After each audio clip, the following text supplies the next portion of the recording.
Aquí tenemos las células del intestino delgado junto con sus glándulas.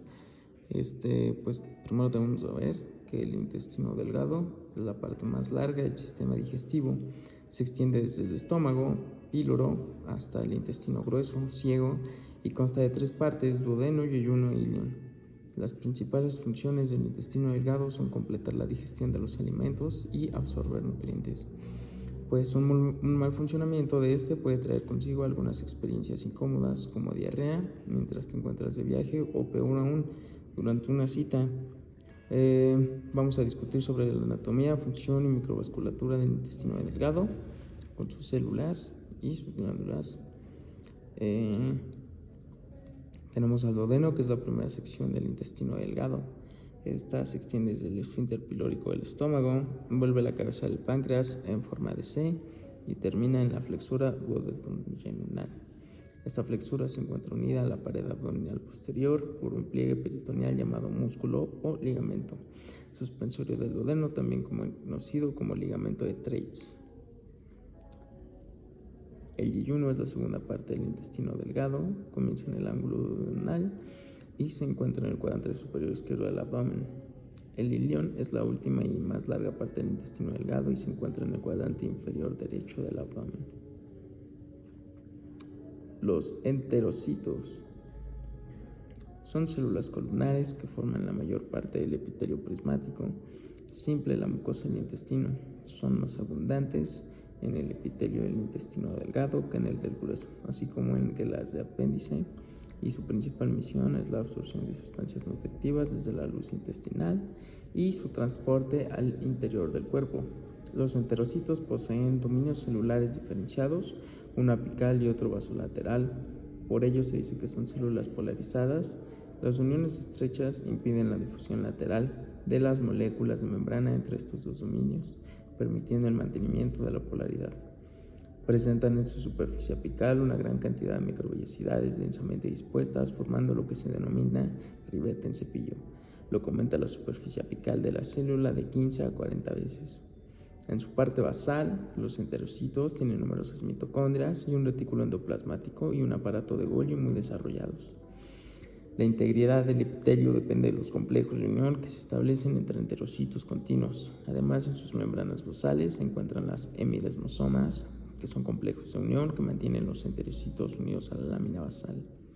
Los enterocitos están en contacto con sustancias tóxicas, pues ya sabemos que sufren daños continuos y en vez de repararse son renovados constantemente mediante una alta producción de nuevos enterocitos y por su eliminación posterior. El ciclo de vida de un enterocito comienza en las profundidades de las criptas intestinales, que son las criptas de Liverpool, y termina en la superficie de las vellosidades del intestino delgado o en la superficie epitelial del intestino grueso. Los enterocitos diferenciados se irán deslizando desde la cripta y son empujados por nuevas células hasta la superficie de las vellosidades o superficie epitelial. Una vez alcanzan esta posición, son mayoritariamente extruidos. Se ha comprobado que la dinámica de la vida de los enterocitos está influida por el tipo de dieta, y pues en los humanos el epitelio intestinal es renovado completamente cada 4 o 5 días. Tenemos a las células caliciformes, que forman parte de la vellosidad intestinal. Son importantes debido a que generan una capa de mucosidad protectora contra agentes patógenos. La destrucción de este importante tejido hace propenso al intestino a llenarse de bacterias indeseables, así como de generar inflamación e infección.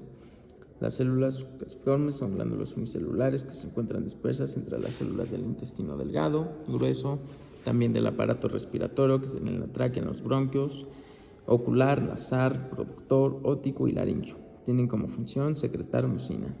La mucina, pues, es un mucopolisacárido, un material normalmente translúcido y viscoso que se disuelve en el agua para formar el moco.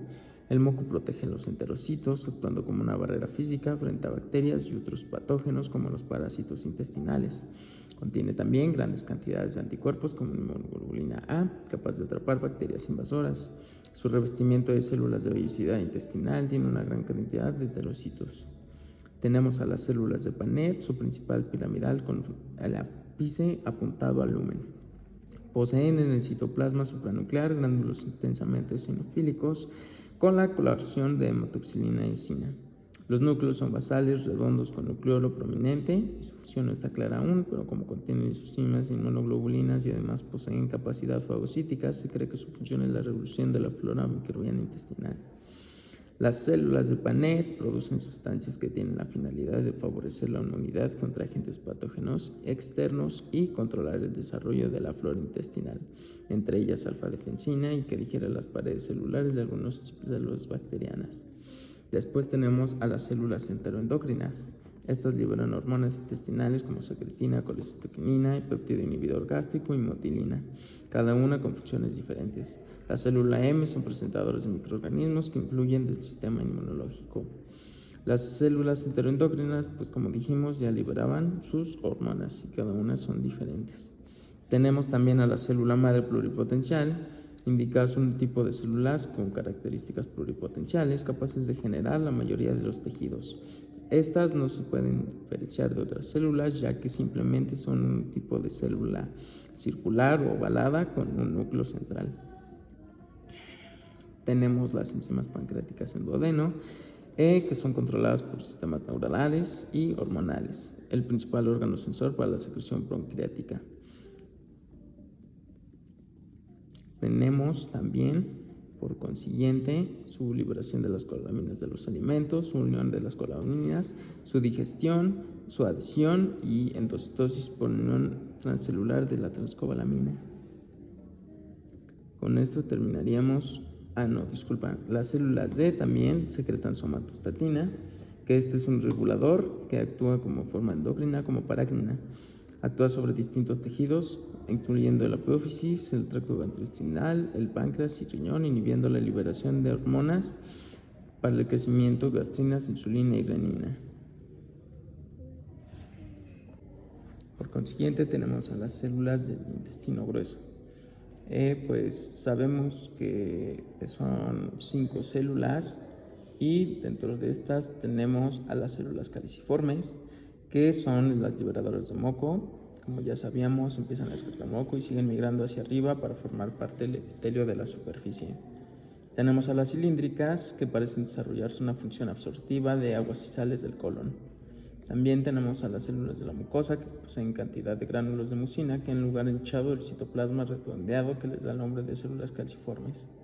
También tenemos a las células epiteliales endocrinas y a las cúbicas. Las endocrinas principalmente en la mitad inferior de cada invaginación tubular y poseen una base ancha que se estrecha hacia la pequeña superficie luminal recubierta de microbicidades. La epitelial cúbica es una sola capa de células en forma de cubo. Este tipo de epitelio ofrece una mayor protección que el escamoso simple debido a su mayor grosor. Contiene también funciones secretoras, absorbentes y excretoras debido a su citoplasma rico en orgánulos, también denominados organelos.